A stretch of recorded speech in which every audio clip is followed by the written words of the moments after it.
Muy buenos días. ¿Cómo amanecieron hoy? Saludamos también a las personas que se conectan a través de nuestro canal en YouTube. Hoy es domingo, primer domingo de marzo. Y hoy estamos aquí un poquitico más apretaditos. Tenemos el Día del Niño abajo, entonces discúlpenos, estamos así como más en un lugar un poco más pequeño que la escuela infantil. Y hoy queremos seguir estudiando. ¿Quiénes vinieron hace 8 y 15 días? Bueno, estamos hablando sobre, contestando una pregunta con la Biblia. ¿Cómo mantener la paz en un mundo de caos? Esta es la tercera enseñanza. Entonces, ¿cómo mantener la paz en un mundo de caos? ¿Creen que este es un mundo de caos? ¿Necesitamos la paz? Pero no la paz que el mundo da. No la paz que el mundo ofrece, porque todo el mundo habla de paz, pero ninguno se compromete, dijo por ahí alguien. Entonces necesitamos la paz de Dios. ¿Listo? Estuvimos estudiando un poco y vimos en... no sé si aquí está esto conectado.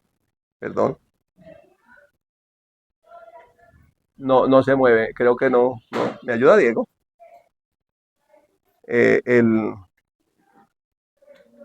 Sí.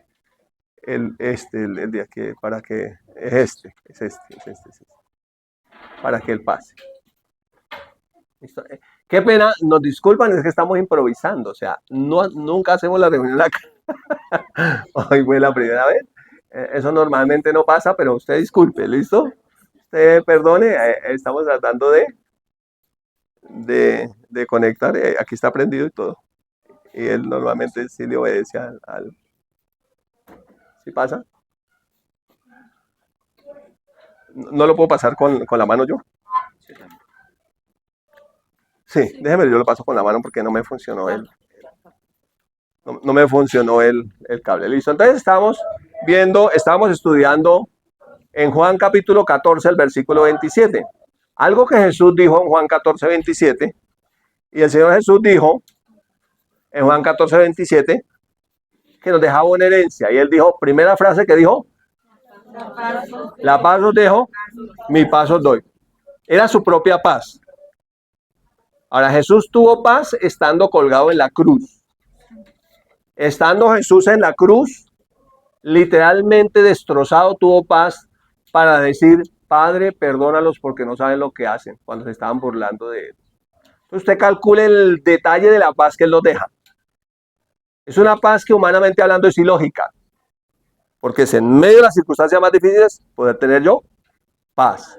Entonces dice, la paz os dejo, mi paz les doy. Y la segunda frase que dice es, yo no la doy como el mundo la da. Porque a veces cuando el mundo habla de paz, el resultado no es paz. Es otra cosa, es guerra, es muerte. Entre más habla el mundo de paz, parece que más violencia hay. Entonces Jesús dice, yo no le doy la paz como el mundo la da. Y la tercera frase que dice es, no se turbe vuestro corazón ni tengan miedo. Entonces, sin miedo, sin temor, sabiendo que tengo la paz que sobrepasa todo entendimiento. Literalmente este texto no está diciendo que no vamos a tener dificultades. Que hay gente que dice, no, es que no vamos a tener dificultades. Sí vamos a tener dificultades. Pero que en medio de esas dificultades nosotros podamos tener paz. ¿Cómo le parece esa paz? ¿Quiere esa paz? Solamente Jesús la da. Entonces, si nosotros miramos, ahí fuimos a la primera carta del apóstol Pedro, en el capítulo 10, versículos 10 y 11, dice así la escritura, si quiere leerla conmigo, dice, porque el que quiera amar la vida y ver días buenos, ¿cuántos quieren que les vaya bien? Uy, qué días tan buenos. Nunca había tenido días tan buenos como estos. Uy, este 2025 tan bueno. ¿Cuántos quieren eso? Amén. ¿Qué dice el texto? Refrene su lengua del mal y sus labios no hablen engaño. Y el versículo 11 dice, apártese del mal y haga el bien, busque la paz y sígala. Así que para tener la paz de Dios no es solamente suficiente con orar por la paz, hay que buscar la paz. Buscar la paz y seguir la paz. La Biblia dice, bienaventurados los pacificadores. Entonces nosotros necesitamos entender que nosotros tenemos un regalo muy maravilloso, es la paz del Señor. Pero que nosotros ¿qué debemos hacer? Buscar la paz, seguir la paz. Refrenar nuestra lengua del mal. A veces es difícil, ¿no? A veces es un poquito difícil, necesitamos al Espíritu Santo para que nos ayude. Entonces, si hay que buscar la paz es porque la paz se perdió, ¿cierto? Entonces necesitamos buscar la paz porque la paz está como embolatada. A veces no le ha pasado que a veces uno está hecho un nudo de preocupaciones, de ansiedad, de angustia, no tiene paz ni consigo mismo. Entonces dice que hay que buscar la paz. Entonces en algún momento la paz, ¿qué pasó? Se perdió, hay que buscar la paz. Normalmente, ¿dónde buscamos la paz? Normalmente cuando se pierde algo, ¿dónde lo busca? ¿Dónde se le perdió, cierto? Y normalmente la paz se pierde primero en nuestra cabeza. El problema no es que el mundo esté hecho un caos. El problema es que el caos entre en mi cabeza. El problema no es que allá afuera haya un montón de problemas. El problema es que esos problemas entren en mi cabeza. Un filósofo dijo, no puedo evitar que los pájaros vuelen alrededor de mi cabeza, pero sí puedo evitar que hagan nido en ella. Moraleja, peínese. Báñese para que no le hagan nido. No, seamos serios, ¿sí? Por favor. No dejen entrar cualquier tipo de pensamiento en su cabeza. ¿Listo? ¿Está de acuerdo conmigo? No dejen entrar cualquier tipo de pensamiento en su cabeza. Piense inteligentemente. Cuando un pensamiento venga a robarle su paz, usted piense, ¿de dónde viene ese pensamiento? Usted va a un psiquiátrico y dice, ¿por qué toda esta gente está loca? Perdió la paz. ¿Dónde la perdió? En su cabeza. Y he tenido casos y he visto casos y he orado por personas que nunca volvieron a ser las mismas. Porque entró en su cabeza una maraña de pensamientos que poco a poco la fue volviendo más desequilibrada mentalmente. Y la persona llegó a tal punto que ya nadie puede vivir con ella. Entonces dicen en México, pues toca que llevarla al sanatorio, toca que llevarla allá al sanatorio, allá, dejarla recluida, empezar a colocarle una cantidad de medicamentos que a veces le hacen más mal que bien, pero porque perdió la paz. Entonces en este mundo que está gobernado por el diablo, ¿sabía eso? Espiritualmente, por eso la gente dice, ¿y dónde está Dios y por qué hay tanto mal? Porque el diablo está gobernando este mundo desde que Adán le entregó la autoridad. Entonces nosotros que ya estamos en Cristo, necesitamos no estar en esa incertidumbre del mundo. Necesitamos tener nuestra propia paz, esa que Cristo nos dejó como una herencia. ¿Estamos de acuerdo? Muy bien. Hay un ejemplo que está en el capítulo 16 del libro de los Hechos de los Apóstoles. Estos primeros discípulos parece que reciben esa herencia y qué manera de recibirla. Aquí en este caso habían 2 discípulos predicando en Filipo, por allá en Europa. Y por causa de su predicación, predicando que Cristo resucitó, que Él viene pronto, que tenemos vida eterna en Él, entonces comenzaron a perseguirlo porque cuando ellos predicaban ese evangelio, la gente que estaba enferma se sanaba. El paralítico se levantaba. El que estaba angustiado recobraba paz. Milagros hacía Dios, porque el Espíritu Santo lo que hace es confirmar la palabra con señales, milagros y prodigios. Entonces cuando ellos predicaban, cosas sobrenaturales sucedían. Y por causa de esa predicación de ese Jesús que habían matado ellos, el Imperio Romano en ese siglo I, y los religiosos judíos en ese siglo I, entonces como lo habían asesinado y estos seguían predicando que Jesús había resucitado, que Jesús seguía siendo el rey, entonces los persiguieron y lo metieron a la cárcel. Y esta historia nos narra esa situación que Pedro, el apóstol Pedro, y Silas, se llamaba el otro, vivieron. Pero analice cuando leamos el texto, en medio de esas circunstancias de azotarlos, encarcelarlos, meterlos allá en un pozo, ¿Alguien estaba en la cárcel? ¿Alguien alguna vez estuvo en el ejército? Estuvo en la cárcel. La cárcel es más fea que estar en un nuevo piñado como estamos esta mañana aquí. La cárcel es horrible. ¿Sí? Entonces en la cárcel. Y en esas circunstancias de estar ellos en la cárcel, mire su actitud. Dice la palabra, leamos todos. Dice, versículo 23. Se agolpó el pueblo contra ellos, contra Pedro y Silas. Y los magistrados, los que los iban a juzgar, rasgándoles las ropas, ordenaron azotarles con varas. Uy, qué magistrados tan maravillosos, ¿no? O sea, los jueces les quitaron literalmente, les rasgaron la ropa y dijeron, azótelos. ¿Usted sabía que los judíos tenían la costumbre de azotar 39 latigazos con el látigo legionario? O sea, hasta 39, 40 ya se pasa, pero 39 es la medida. ¿Se imagina uno poner la espalda desnuda para que le den 39 azotes con... ¿Sabe el azote, ese azote legionario que era? Es uno que tiene unas puntas metálicas. Y cuando pegan, coge. Y cuando ala, arranca. Ese es el tipo de azote que le daban a ellos. Dice, después de haberlos azotado mucho, ¿los azotaron cuándo? Mucho. Los encerraron en la cárcel, mandando al carcelero que los guardara con seguridad. Entonces, más o menos esa es la imagen. Cómo los desnudaron y cómo los soldados romanos los azotaban. Más o menos se veían ahí los latigazos. Como para tener un gráfico de cómo fue las circunstancias que ellos vivieron. Después de haberlos azotado, entonces, ordenaron al carcelero que los guardara con seguridad. El cual, recibiendo ese mandato, lo metió en el calabozo de más adentro y les aseguró los pies en el cepo. La imagen es más o menos así. Eso era un instrumento de madera donde metían ellos los piecitos. Y las manitos estaban encadenadas. Estaban con cadenas y así.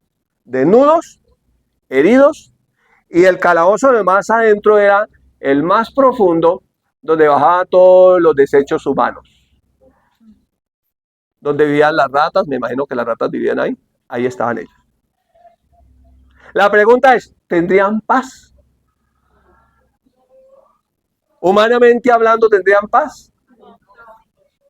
Vamos a ver qué pasó.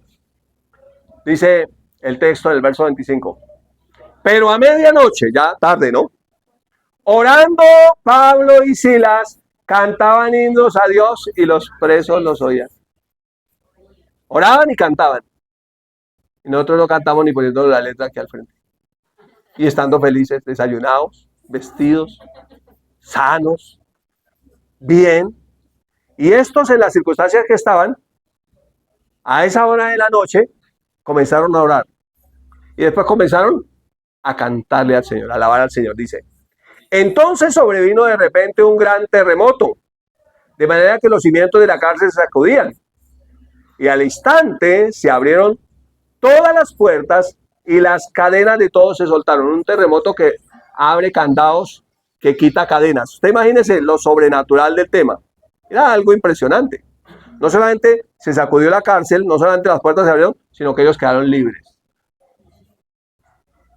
Pero tuvieron paz para orar y cantar al Señor en medio de esas circunstancias. Otro ha dicho, ¿y dónde está Dios? ¿Y por qué a mí que le sirvo a Dios y que predico la palabra y que el Señor hace milagros? Dice que Dios sanaba hasta con la sombra de Pedro, que hasta con mi sombra la gente se sana. ¿Y por qué Dios permite que me pase esto a mí? Pero ellos comenzaron a alabar a Dios, a darle gracias a Dios. Y entonces la respuesta fue que ocurrió un hecho sobrenatural. Ellos quedaron libres. Sigue diciendo el texto. Despertando el carcelero y viendo abiertas las puertas de la cárcel, sacó la espada y se iba a matar, pensando que los presos habían huido. Parece que la ley marcial allá era muy brava. Si se va un preso, así como sucede aquí en Colombia, ¿no? Si se escapan los presos, el de la cárcel paga. Sí, eso es así, es riguroso, ¿no? Y entonces el miedo dijo, no, si se fueron los presos, ¿a quién matarán? Al carcelero. No, yo antes de que me maten, yo me mato. De una, ¿sí? Más Pablo, mire la paz de Pablo. Ese que lo tenían en la cárcel en esas condiciones, dice, más Pablo clamó a gran voz o le gritó diciendo, no te hagas ningún mal, pues todos estamos aquí. Otro sin paso hubiera dicho, mátese de una vez este carcelero que me tiene aquí jodido. ¿Sí o no? Pero mire la paz que él tenía. Así como cuando nuestro Señor se burlaban de él, estaba colgado en el arco y dijo, Padre, perdónalos, porque no saben lo que hacen. Pablo le dijo, no se hace ningún mal. No hemos escapado, estamos aquí. Estamos aquí todos, no nos hemos ido. Sigue diciendo el texto, 29. Entonces, pidiendo luz, se precipitó adentro, corrió adentro de la cárcel y temblando se postró a los pies de Pablo y decía, ese era el carcelero. Y sacándolo le dijo, señores, les preguntó, ¿qué debo hacer para ser salvo? O sea, el carcelero dijo, eso de uno ser salvo es como impresionante. Uno es salvo y uno canta en medio de las circunstancias más terribles. Uno es salvo y el cielo se mueve y lo libera de cosas que lo están atando en la tierra. O sea, eso de ser salvo, eso es como muy maravilloso. Eso sucedió en el siglo I. Hoy todavía puede suceder. Entonces la pregunta de él, ¿cuál fue? Señores, ¿qué debo hacer para ser salvo? Hoy le dicen, no, porte bien.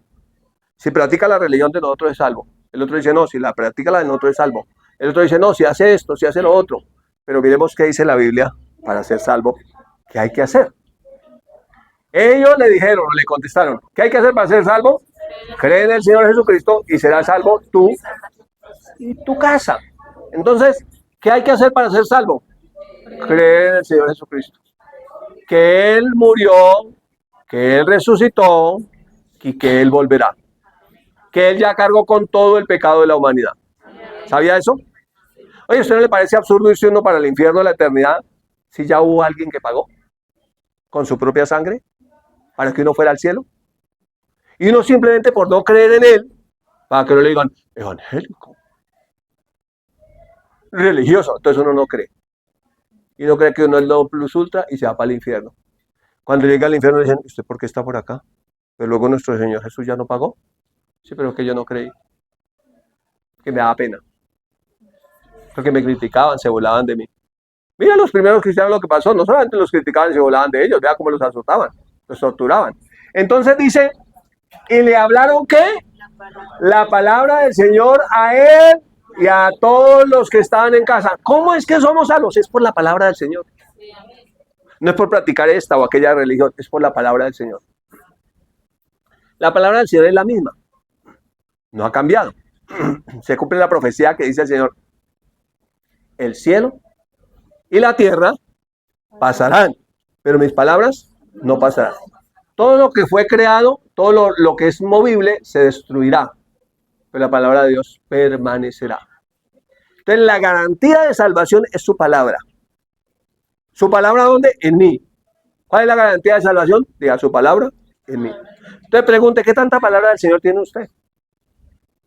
Porque la bola va rodando y el tiempo va pasando. Y uno se va como envejeciendo y uno dice, hola, ya no tengo 15, ya no tengo 20. Y uno empieza a ver que sus abuelos, chao, chao, se fueron. Y siguen sus padres. Y en la filita, ¿quién sigue? Su mercecito lindo y yo. Turno para la muerte. Siguiente turno. Claro, a veces la muerte sorprende de otra manera, pero normalmente es así. Y la Biblia dice que mientras haya vida, hay esperanza. La Biblia dice que el que creyera en el Señor será salvo. Pero hay que creer mientras nosotros estamos vivos. Y el mundo está diseñado para que no creas en Jesús. Porque el diablo que está tras bambalinas, es el que gobierna en este sistema, está moviendo a todo el mundo a que crea todo tipo de cosas menos en Jesús. Pero la única garantía de salvación es Jesús. Su palabra, su palabra, su palabra. Porque su palabra es vida. Esa palabra que les he hablado son espíritu y son vida. Y está hablando de la vida de Dios, de la vida eterna de Dios. Entonces, ese es un ejemplo de que ellos tenían ¿qué? Paz en medio de las circunstancias. Mire cómo termina arrodillado el carcelero. Y mire los predicadores en la condición, parecen los predicadores del siglo XXI, ¿no? Se pusieron solamente una toalla porque no había ropa, se habían quitado y estaban sangrando. Pero estaban orando estaban orando y bendiciendo a sus torturadores. Estaban orando y bendiciendo a la justicia corrupta de ese tiempo que estaba cometiendo toda clase de arbitrariedades. Y hoy en día uno de cristiano medio lo mira mal y uno, ay, no vuelvo a la iglesia. Ay, esa gente no tiene amor por uno. Mire cómo eran los primeros cristianos. ¿Ven la imagen de un cristiano verdadero, genuino? Que dice, yo sigo a Jesús. Y yo estoy aquí es por Jesús. Y yo sé que Él es mi Salvador. Y no me voy a arriesgar a irme de aquí ni de allá. Como dice, no me voy a desviar de la derecha ni izquierda, sino voy a confiar en Él. La Biblia dice que los que esperan al Señor tendrán nuevas fuerzas. ¿Tendrían nueva fuerza estos cristianos? Impresionante. Desde adentro salía esa paz que sobrepasa todo entendimiento para bendecir a sus enemigos. ¡Qué alegría, qué entusiasmo! ¡No griten tanto! Muy bien. Estábamos viendo hace 8 días algunos enemigos de la paz. ¿O qué es lo que te roba la paz? A ver, ¿quién quiere decir algo? ¿Qué te roba la paz? La ansiedad, el miedo, los problemas. ¿Qué más? El estrés, el mal genio, las peleas, que lo traicionen a uno, las quejas. ¿Qué más le roba la paz? Dolor, la enfermedad le roba la paz a uno. La escasez, cuando uno hace así, dice, nada por aquí, nada por aquí, no tengo paz. Entonces, si nuestra paz depende de esas circunstancias, nunca tendremos paz porque siempre habrá algo que nos robe la paz. Necesitamos mantener la paz, ¿cierto? Buscar la paz, seguir la paz. Veamos a algunos enemigos de la paz. Miren la cara de ese enemigo de la paz. Ese enemigo es el enemigo de la preocupación. La preocupación nos roba la paz. Otro enemigo de la paz es la culpa, cuando nos sentimos culpables. Otro enemigo de la paz, el miedo. No, mentiras. El miedo. El miedo no te roba la paz cuando sale de acá.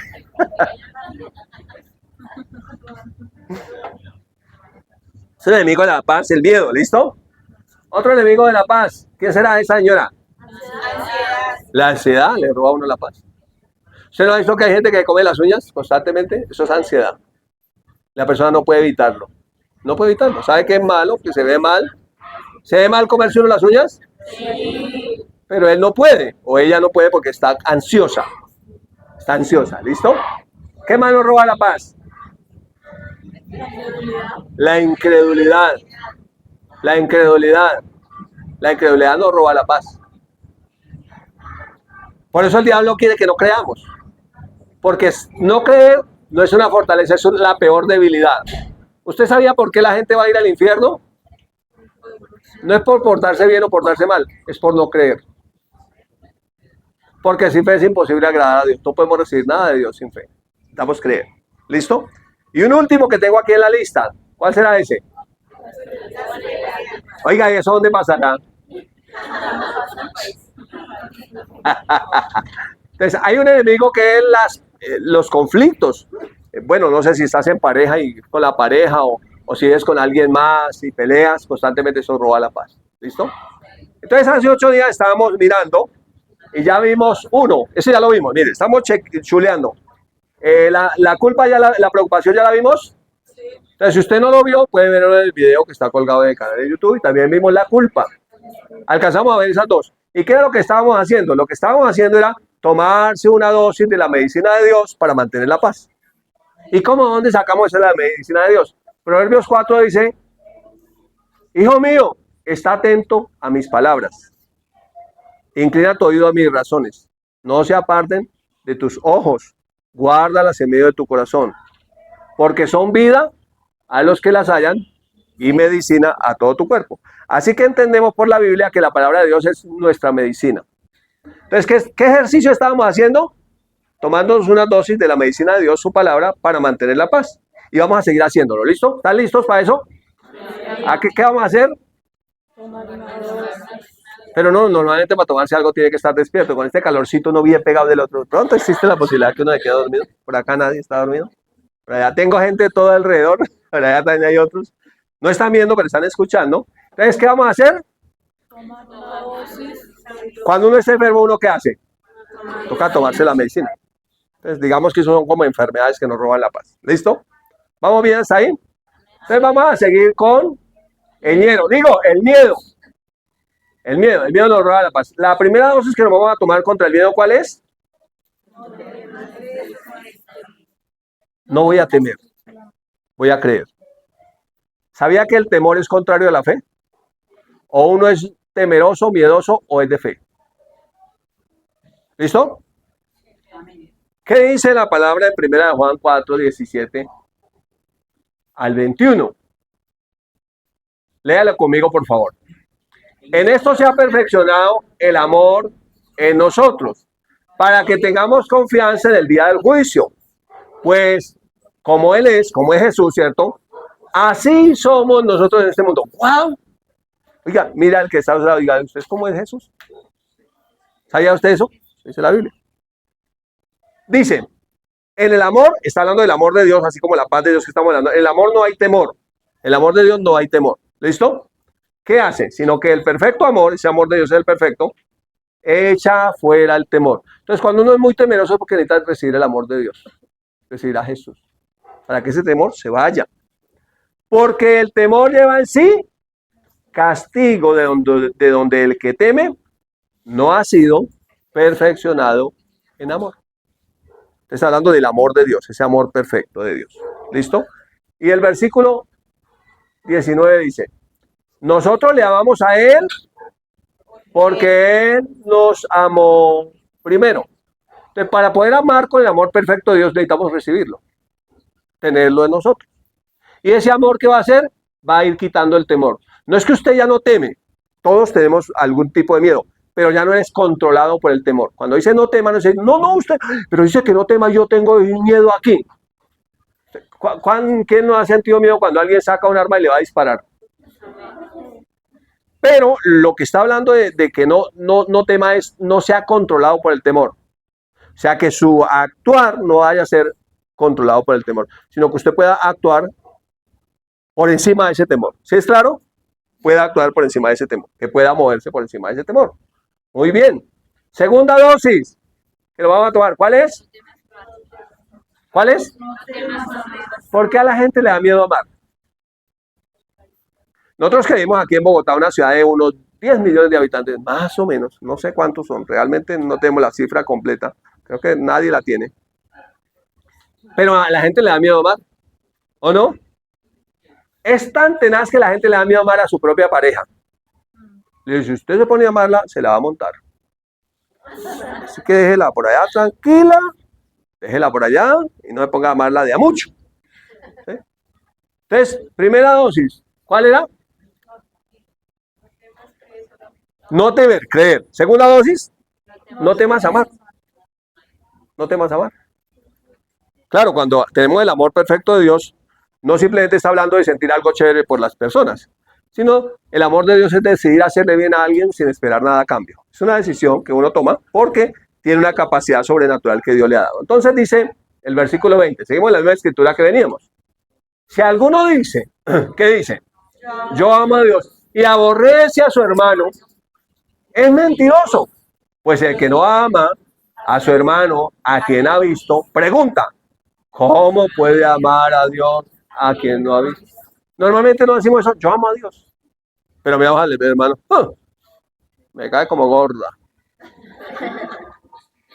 Qué fastidio por ese hermano. No lo tolero, no lo soporto. Entonces, y uno dice que ama a Dios, ¿qué dice el texto? ¿Qué dice? Es mentiroso. Si no ama al que ve, ¿cómo puede amar a Dios que no lo ve? Entonces, aquí nos llama a amar sin temor. Y a amar realmente, a buscar hacerle bien a la persona. ¿Listo? Leamos el versículo 21. Y nosotros tenemos ese mandamiento de él. ¿Cuál es el mandamiento? El que ama a Dios, ame también a su hermano. Sí que es difícil, especialmente para los cristianos, para nosotros los que somos de fe, cumplir ese mandamiento. Porque a veces somos tan mentirosos, yo amo a Dios, Dios, yo te amo, y orando, Dios te amo, Dios te amo. Y veo al hermano y no soy capaz de perdonarle.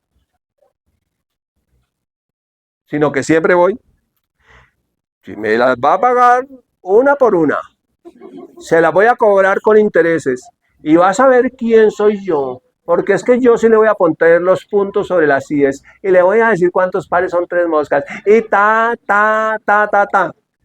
pero sigo amando a Dios. ¿Eso es qué? ¿Ser uno? Mentiroso. Pues, ame sin temor. ¿Qué hace el amor? El amor libera. Entonces, cuando no amamos es porque nosotros mismos somos esclavos. Pablo y Silas estaban en la cárcel, pero siguieron amando a sus enemigos. Le mostraron el camino para ser salvos, oraron por ellos. Ese es el amor de Dios. Se recibe por fe. Y ese es el ejercicio que hacemos, por eso nos exponemos a la palabra de Dios, porque necesitamos aprender a caminar en amor. Realmente el cambio comienza por nosotros mismos. Nosotros le pedimos al gobierno, haga el cambio. Ellos están allá tratando de hacer su cambio, Pero hay que hacer el cambio primero nosotros, ¿no? Nuestra propia vida. Que en nuestra casa haya paz, pero tiene que haber la paz primero acá. ¿Listo? Entonces, ¿dónde nos muestra ese amor Jesús? ¿Recuerdan una escena? Cuando ya lo iban a asesinar, esa noche que lo iban a capturar ilegalmente a Jesús, que lo iban a asesinar ilegalmente con un juicio ilegal, y dentro de la reunión de sus más cercanos había uno que lo había vendido. Cobró 30 monedas de plata por él. ¿Se llamaba? Juditas. Juditas, el hermano Judas, ¿no? El hermano Judas era con un poquito judío. Judas era con un poquito judío. Y lo había vendido. Y Jesús se reúne para cenar con ellos esa noche. Pero el contexto de ese primer siglo es diferente a lo que nosotros vemos hoy, que alguien muy religiosamente, con una jarra brillante, una toalla totalmente limpia, le rama un poco de agua totalmente transparente a alguien los pies y le pone un trapo blanco, así casi brillante. Y dice, ya le lavé los pies al hermano. No, eso no era así. Ese trabajo de lavar los pies lo hacía el esclavo de menor rango. Ellos caminaban con unas sandalias y sus vehículos de transporte normalmente eran burros y camellos. Y los burros y camellos botan una contaminación diferente a los autos del siglo XXI. Se llama estiércol y orín. Entonces, por supuesto que el camino por donde iban estaba pavimentado. ¿De qué? Entonces, si ellos llegaban a entrar a un salón como este para cenar, y todos entraban con los piecitos sin lavar, ¿cómo sería el ambiente aquí? Ya, nos toca salirnos. Entonces, el estado de menor rango se hacía en la puerta, con una toalla, con una vasija, y comenzaba a lavarle los pies y a secarlos uno por uno, y en la medida que iban quedando limpios y secos, podían seguir.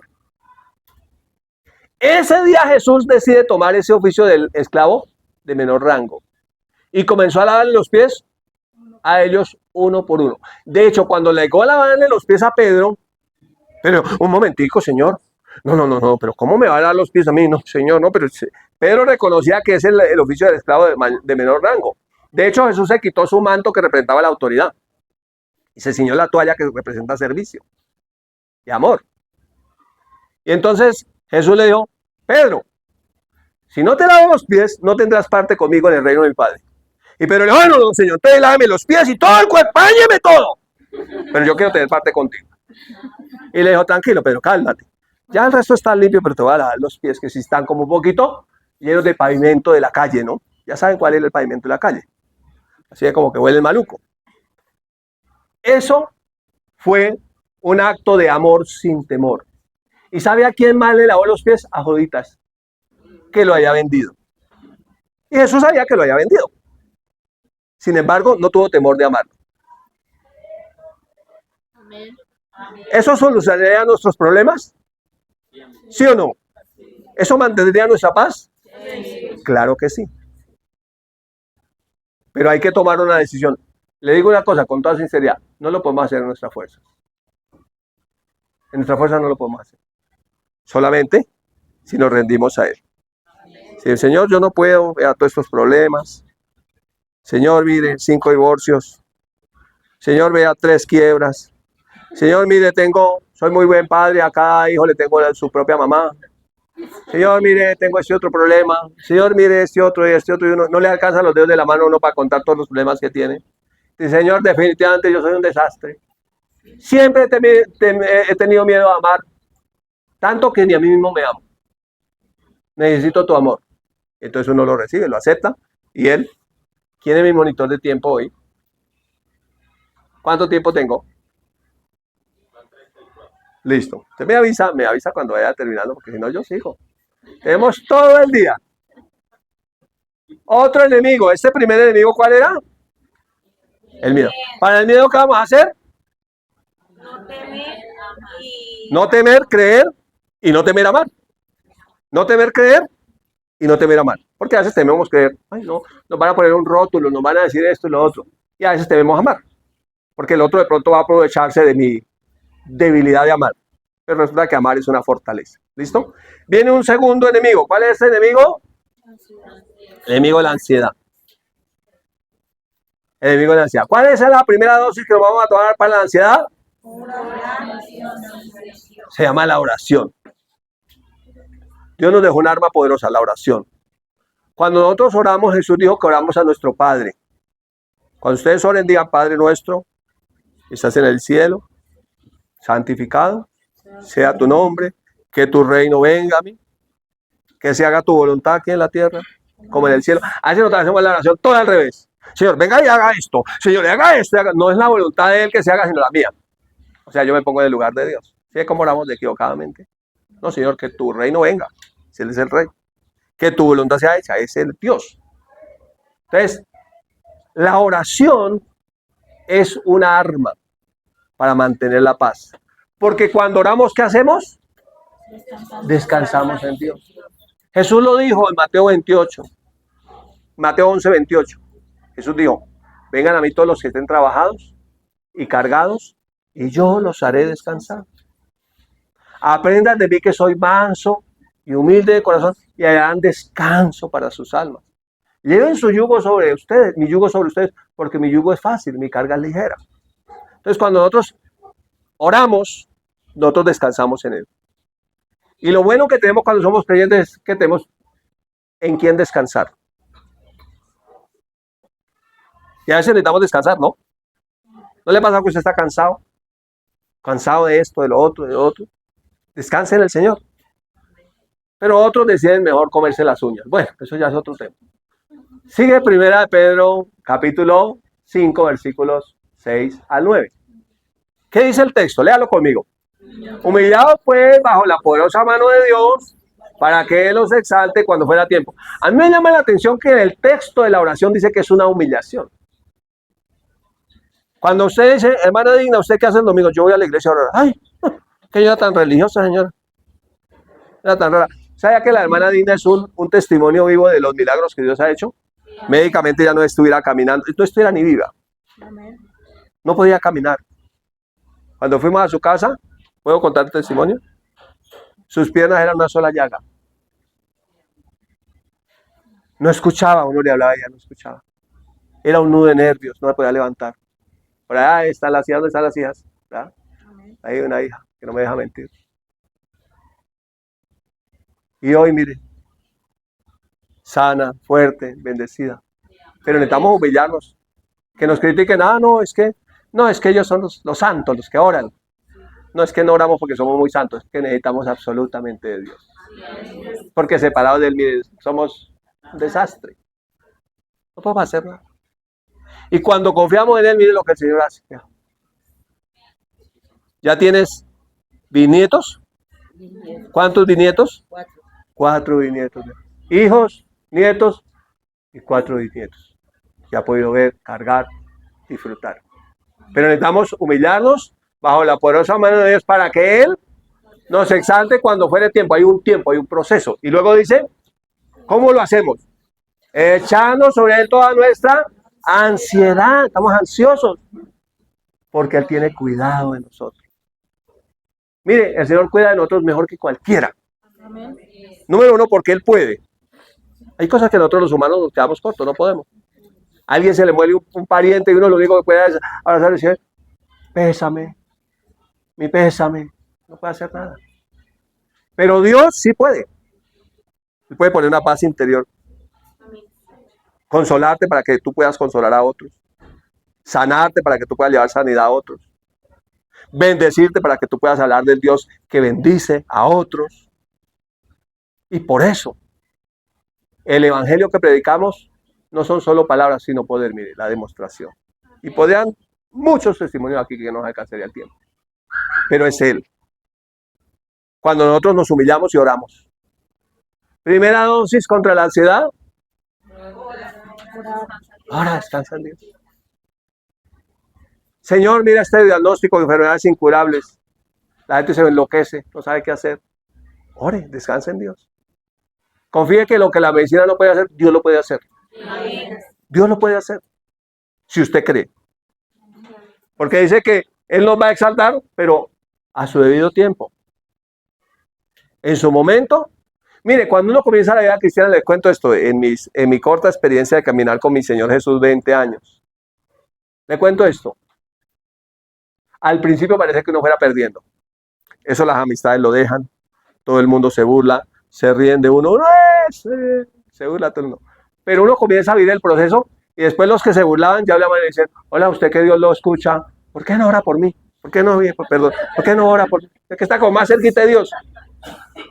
Después ya se acerca y dicen, oiga, usted como que le ha ido bien. ¿Qué es lo que usted se unta? Le dije, no me unto nada. Estoy dependiendo de mi Señor y me ha ido bien. Y entonces los que eran críticos terminan siendo acercándose y al final de la carrera, el que ríe de último, ríe mejor. Y uno ve como Dios al final del tiempo lo exaltó. Pero porque hay un proceso de confiar en Él. No que no vaya a tener problemas, lo va a tener todos, pero usted sigue confiando en Él. Porque los que confían en el Señor, dice la palabra, tendrán nuevas fuerzas. Dice, levantarán alas como las águilas, caminarán y no se cansarán, correrán y no se fatigarán. Cuando pasen por el fuego no se quemarán y si pasan por el agua no se ahogarán. Habrá dificultades, sí las habrá, pero Dios nos da la victoria siempre.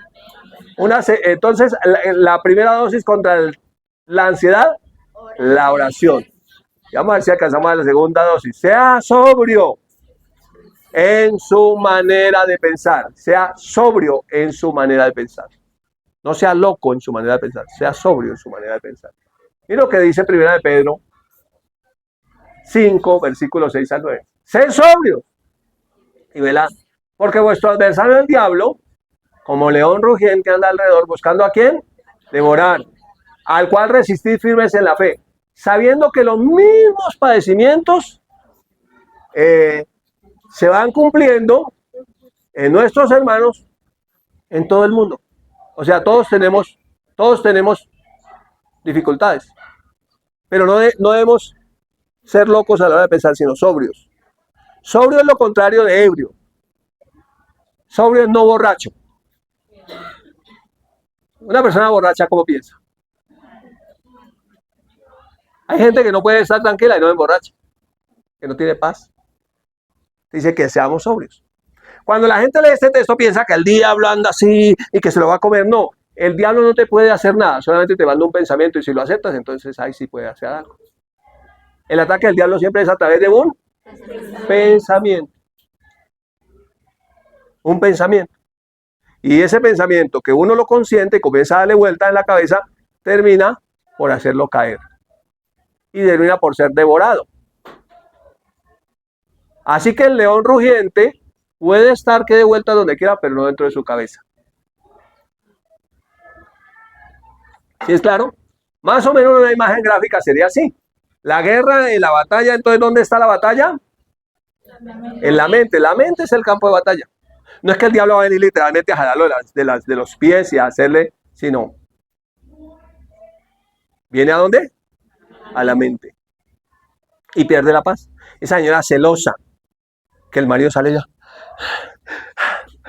ansiosa. Va a mirar, ya veo este desgraciado. No contesta el desgraciado. Mensaje de texto. Tampoco, no lo mira. Va a mirar el celular, 50 llamadas perdidas. La señora está ansiosa.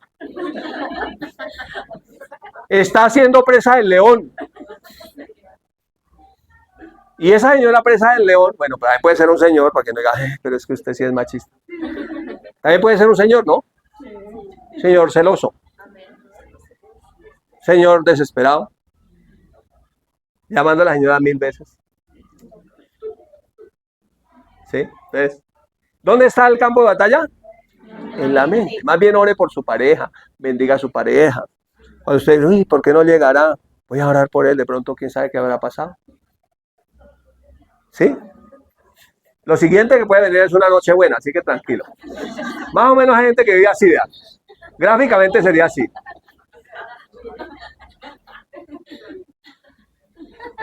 Lo dejo con esa segunda dosis contra la ansiedad. Te bendigo con esa palabra en el nombre de Jesús. Amén.